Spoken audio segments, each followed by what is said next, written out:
Price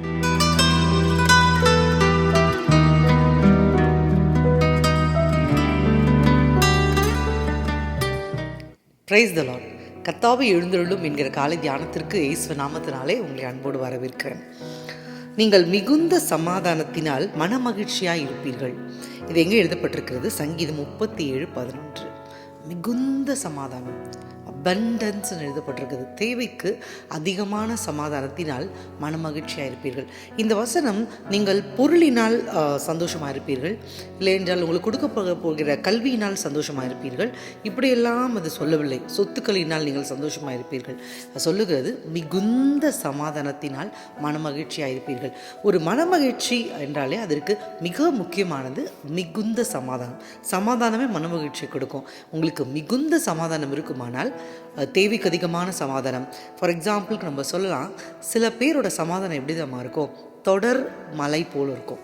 தொடர் மலை நம்ம பார்ப்போம்ல, எப்படின்னா மலைகள் தொடர்ந்து இருக்கும், தொடர்ச்சியான மலை தொடர்ச்சி அப்படின்லாம் சொல்லுவோம். இதில் பார்க்கும் பொழுது அவங்க எப்படி இருப்பாங்க அப்படின்னா, தரையில் கொஞ்ச நேரம் ஒரு 2 நாள் அவங்க என்ன பண்ணுவாங்க, சமாதானமாக இருப்பாங்க. அதுக்கப்புறம் பிரச்சனை உண்டாயிடும். ஒரு மாதத்துக்கு 30 நாள்னா 2 நாள் நல்லா இருப்பாங்க. 28 நாட்கள் ஒரு மலையை ஏறி அவளுக்கு இறங்குவது போல் அவ்வளோ பிரச்சனைகளையும் அவ்வளோ கஷ்டங்களையும் சந்திப்பார்கள். மறுபடியும் 2 நாள் 1 நாள் அவர்கள் நல்லா இருப்பாங்க. மறுபடியும் இதை தான் நம்ம என்ன சொல்கிறோன்னா, அவர்களுக்கு சமாதானமே இல்லை. சமாதானத்திற்கு அவர்கள் என்ன பண்ணுறாங்க, ஏங்குகிறார்கள். அதிலே அவர்கள் ரொம்ப ஏழைகளாக இருக்கிறார்கள் சமாதானத்திலே. ஆனால் இங்கே என்ன சொல்லப்படுகிறது? மிகுந்த சமாதானம், தேவைக்கு அதிகமான சமாதானம் தேவன் கொடுக்க போகிறார். நீங்கள் மன மகிழ்ச்சியாக இருக்க போகிறீர்கள். நீங்கள் மற்றவங்க எதிர்க்க மகிழ்ச்சியாக இருக்கிறது போல முகத்தில் காட்டிக்க போகிறதில்ல. உண்மையாகவே நீங்கள் மன மகிழ்ச்சியாக, உள்ளத்திலிருந்து மகிழ்ச்சியாக இருக்க போகிறீர்கள். ஆனால் இது யாருக்கு சொந்தமானது என்று பார்ப்போமானால், சாந்த குணமுள்ளவர்கள் அவர்களுக்கு சொந்தமானது. அவர்கள் முதலாவது பூமியை சுதந்திரித்துக் கொள்வார்கள். பூமியே அவர்களுக்கு சொத்தாக கிடைக்கும். அது ஒன்று. இரண்டாவது, அவர்கள் மிகுந்த சமாதானத்தினால் மனமகிழ்ச்சியாக இருப்பார்கள்.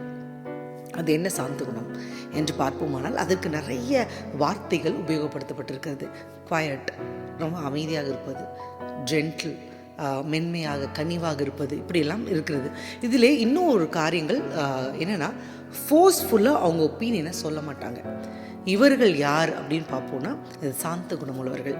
அது என்ன, அதாவது ஒரு வீடு அப்படின்னு எடுத்துக்கிட்டோன்னா, குடும்பத்திலே என்ன நடக்கும், தன்னுடைய ஒப்பீனியன், அவங்க என்ன நினைக்கிறார்களோ அதை மிக அழுத்த திருப்தமாக மற்றவர்களால் ஏற்றுக்கொள்ள வேண்டும் என்று ஃபோர்ஸ் பண்ணி சொல்லுவது. அப்படி சொல்லும் பொழுது தான் என்ன ஆகும் அப்படின்னா, அந்த சமாதானமின்மை ஏற்படும்.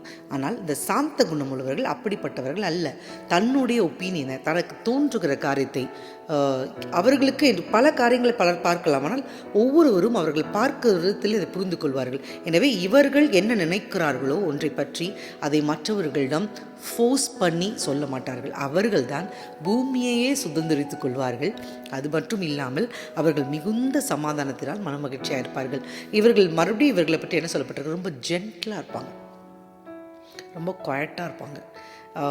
ஒரு முறை ஒரு பெண் திருமணமாகி போகும்பொழுது அங்கே ஏற்கனவே இருந்த பெண் அவங்க என்ன சொல்கிறாங்கன்னா, இவங்களை பார்த்து, நீ எப்படி, உன்னை பார்த்தாலே எனக்கு ரொம்ப கோவம் வருது, எப்படி உன்னை பார்த்தாலே எல்லாருக்கும் பிடிக்குது, எப்படி நீ இவங்களெல்லாம் இப்படி கவர் பண்ணுற?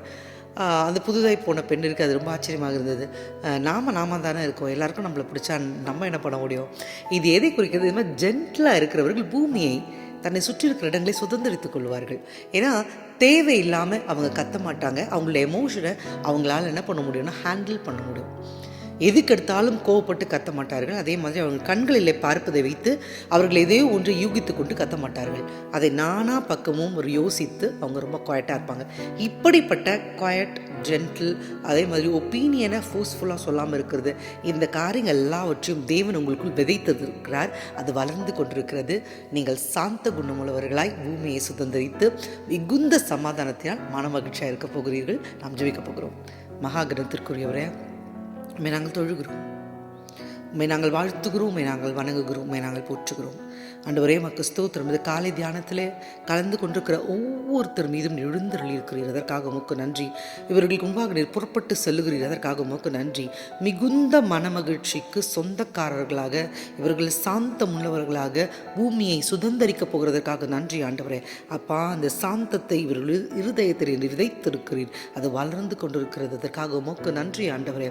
வரப்போகிற எல்லா ஆசீர்வாதங்களுக்காகவும் நன்றி நன்றி அப்பா.